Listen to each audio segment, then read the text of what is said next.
The Carolina Hurricanes have lost a defenseman. That means they're looking to replace that defenseman. Does that defenseman currently play for the Montreal Canadiens? Because his name has been out there for about the last 6 months, and we know that he's on the move. The Toronto Maple Leafs finally found their goaltender. Or did they? Which Montreal Canadiens are on the move? Because besides that defenseman, there are 3 other names that are out there because Kent Hughes wants to make as much cap room as possible as early as possible. Does that mean he's looking for an unrestricted free agent? Is it over between Malkin and the Penguins? And a Stanley Cup champion is going to market. All that coming up on the Sick Podcast. I'm Marinaro. Dave Pagnotta of the Fourth Period is coming up. Turn up your volume. Because you're about to listen to The Sick Podcast. With Tony Marinaro. The sickest Montreal Canadiens podcast. And now a 24th Stanley Cup banner will hang from the rafters of the famous Forum in Montreal. The Canadiens win the Stanley Cup. Sports entertainment like no other. Brought to you by 8.6 Beer, intense by nature, and La Cage. If the last time you went to La Cage was when the Habs won the Cup, it's time you went back to La Cage. The menu will surprise you. Marinaro, the Sick Podcast, and of course brought to you by 8.6 Beer, intense by nature. The beer for those who follow their instinct and live their passions in order to make their mark. And La Cage, if the last time you went to La Cage was when the Habs had a 50-goal scorer, well, then it's time that you go back to La Cage because the menu will surprise you. The last time they had a 50-goal scorer was Stéphane Richer, and I believe that was back in the very, very early 90s. So if the last time you went to La Cage was back in the early 90s, you got to go back. I was there a couple of days ago at La Cage La Salle, and I love their pizza. All right, joining me right now, I love this guy too. He's been on the Sick Podcast before, and it's my intention to bring him on much more often. Dave Pagnotta of the Fourth Period. What's going on? How's it going, Tony? It's the crazy season in the NHL.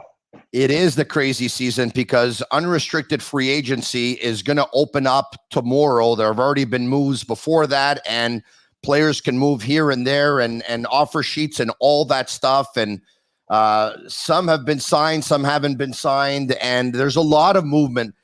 We knew the Toronto Maple Leafs were looking for a goalie. They have been for the longest time. Ever since Freddie Anderson, it seems like they bring in goalie after goalie after goalie after goalie.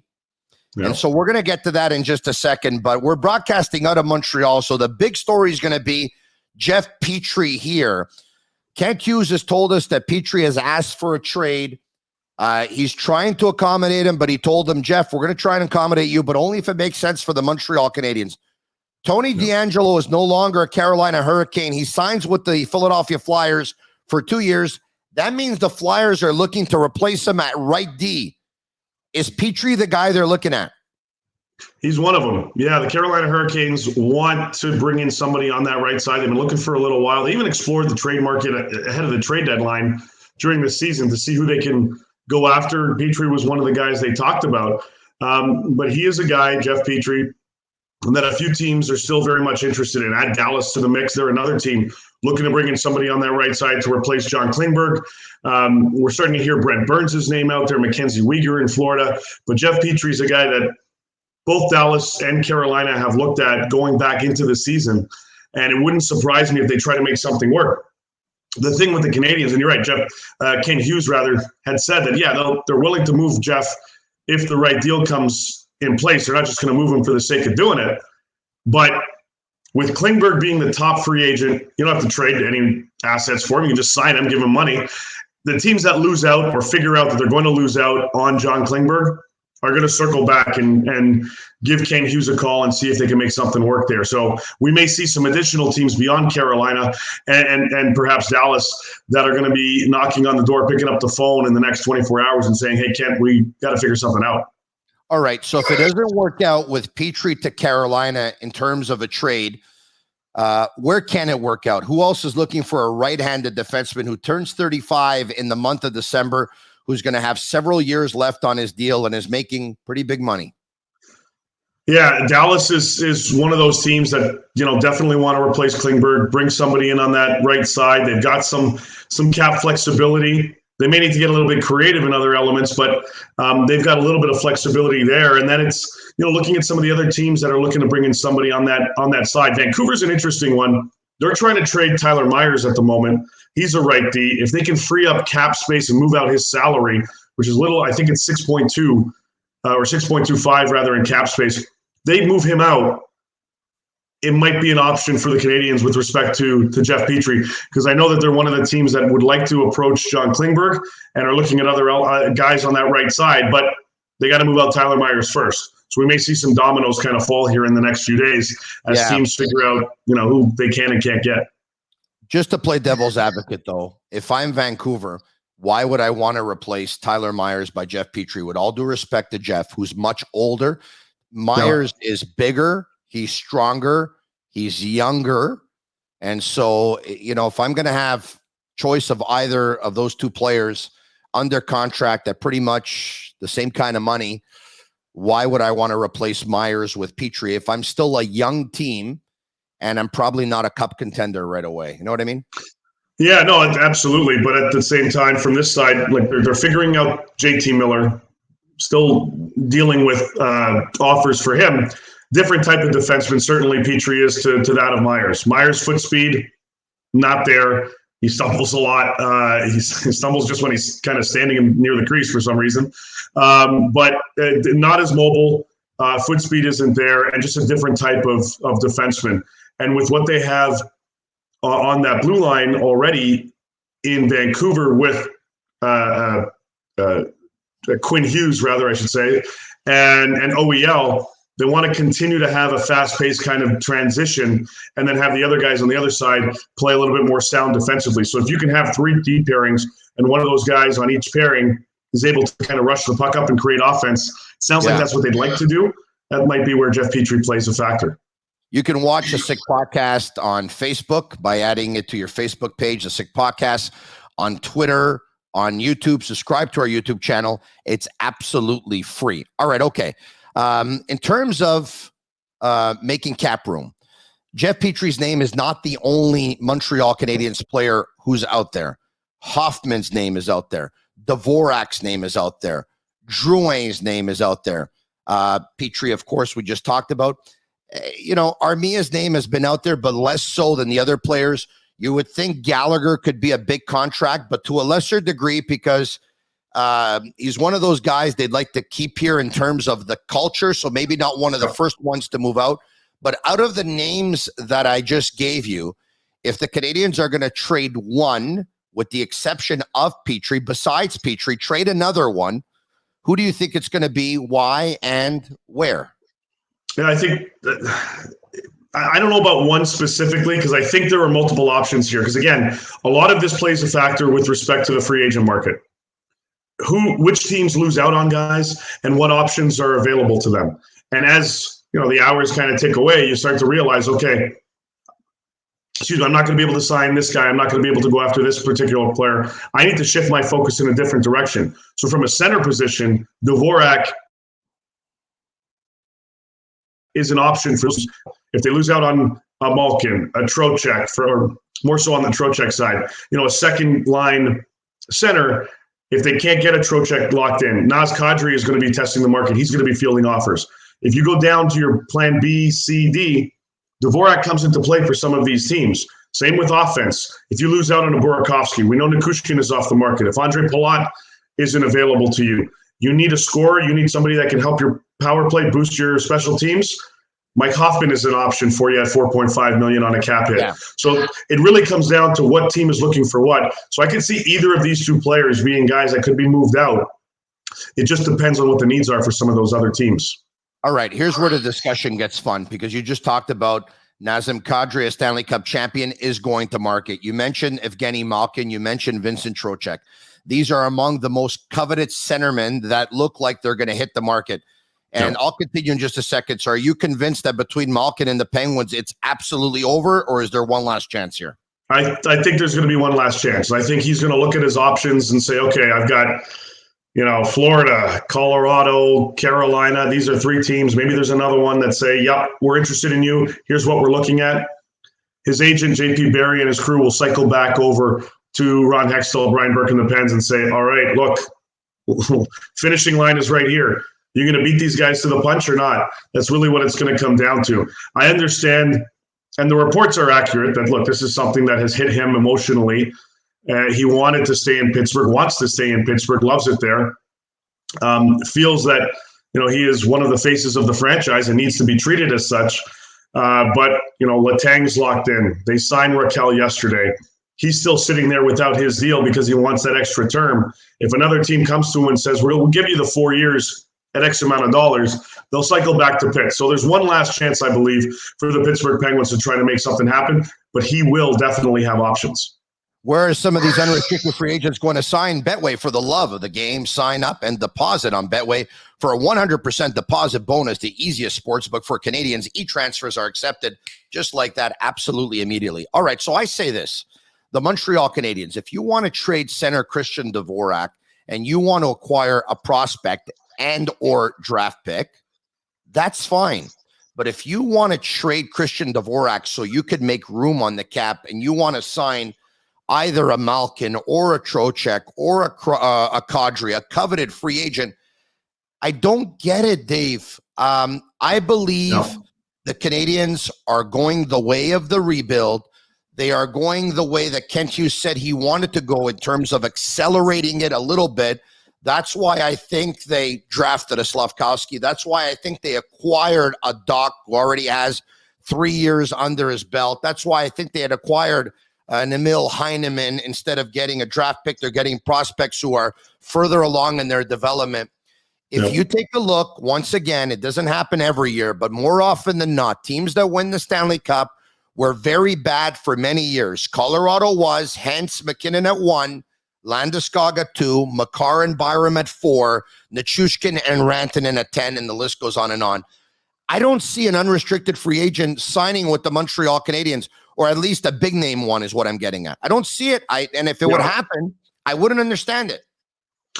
No, I agree with you. The one guy that I know they had interest in, and it was the previous regime, and there was some interest on this regime's side, is John Klingberg. But I don't think, based on the numbers, that really makes sense for them. I agree with you. I think if they are moving and making some of these moves to free up some additional cap space, it leads to the potential of hockey deals down the road, bringing in guys that have term, that have dollars attached to them, that make it easier to make these types of hockey trades, swapping out talent for talent. They're not going to continue to make trades, month after month, year after year, where it's player X for prospect Y and pick Z. It's not going to happen all that much moving forward. You're going to start to see some swap of talent, bringing in guys. You build your nucleus and you look at the cup teams that have won. You rifled off the draft picks in Colorado. Those are 6 guys. The rest of the group of the other, whatever it is, 12, 13, 14 guys on that roster were acquired either via free agency or trade. But you get your nucleus in place. The Canadiens are building that, and they're going to look to see what other moves they can make. They want to free up some additional dollars to give them that flexibility to see, okay, if I can move out of Hoffman and free up that 4.5, maybe the Dvorak trade is going to be a little bit larger, and maybe it's going to be more on the hockey side where you're swapping talent for talent. So I think that's something that the Canadiens are looking at, and one of the reasons why their preference is to free up cap space at this point and accumulate and accrue that cap space as the season progresses. Former NHL referee Tim Peel says that he's been told that the Edmonton Oilers are currently working on a 5-year deal for Evander Kane. Now, I'm going to tell you something. I didn't like the Oilers signing Evander Kane when they did, or acquiring Evander Kane when they did. I didn't like it. No. I think there's a lot of baggage there, and I don't trust the player. Having said that, he played really, really well for them down the stretch and in the playoffs. But I'm going to go back to my initial thought. I wouldn't sign this guy to 5 years. I mean, there's just it's too risky. I agree with you. There was a 4-year, $18 million offer on the table for him either yesterday or the day before. He said no. If they've jumped that up now to a 5-year offer, I'm not sure what the number would be. I've got to imagine it's around the same. in terms of AAV, so around the 4.5 mark, maybe between that and 5. AAV-wise, I'm fine with it on a 3-year deal. 5 years might be a little much. Now, look, it was the perfect marriage. Both sides got exactly what they wanted out of this. Edmonton wanted a guy to play on Connor's wing that could score. He did that. He wanted to go to an environment where he can boost his numbers. He did that. But to now extend that term beyond the 3, even a 4-year term, to me, it's a little bit dangerous based on all of the off-ice stuff. He treated himself well. He was on his best behavior in his short time in Edmonton. And then come playoff time, I think everybody has to be. The guys in the room liked him. That I know for a fact, including Connor McDavid. But now to get a full season in with term, he's got security. If he gets that deal, I don't know longevity-wise if that's going to be a fit because it hasn't been in his previous stops in the NHL. Yeah, look, if I'm an NHL team and I'm going to sign Evander Kane, because quite frankly, I wouldn't. But if I would, it's 1 year. And I understand that the challenge is there's always going to be someone to give him a long-term deal. But I don't think that's a player you can trust on a long-term deal. All right, in ending, a shout-out to matrixhomefitness.ca.